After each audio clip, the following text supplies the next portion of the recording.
Breaking, EFCC to extradite Alison-Madueke from UK.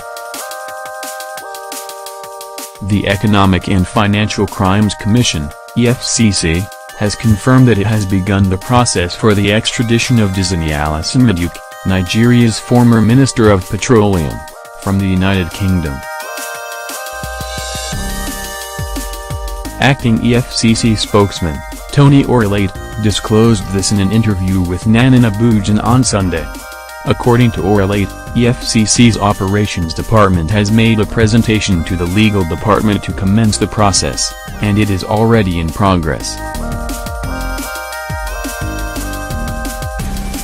However, he noted that the action had to be processed through the Office of the Attorney General of the Federation, as it was not something the Commission would commence and conclude on its own.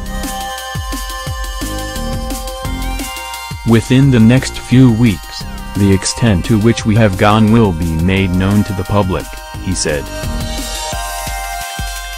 It is not a fresh case, it is not a fresh petition that is just being looked into, the whole process is a total package. This extradition is just an aspect of Disney's investigation and commencement of trial. The EFCC spokesman did not state the point at which it became necessary to seek the former minister's extradition.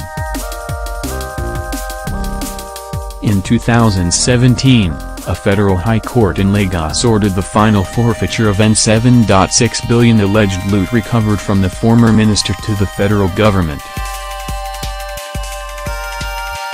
Justice Abdulaziz Nka granted an application by the EFCC seeking the final forfeiture of the money to the government.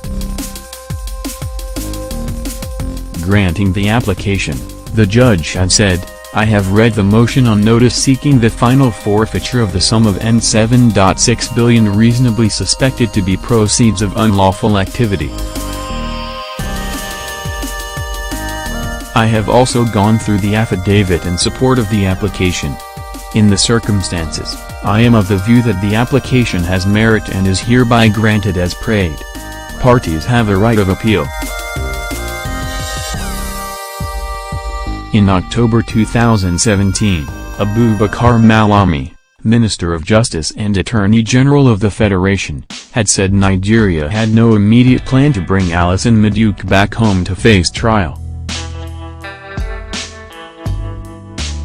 Alison-Madueke, who is being investigated in the UK, had urged the federal government to bring her back to the country to face corruption charges against her. However, Malami said bringing her back to the country would jeopardize the investigation being carried on her in the UK. Steps have been taken by the United Kingdom authorities on issues bordering on corrupt practices involving Nigerians, Malami had said. If Nigeria feels strongly that there is need to bring Mrs. Disney Alison-Madueke here to face charges of corruption, government will not hesitate to do that. As things stand now, there is no need for that since the UK government is already investigating her.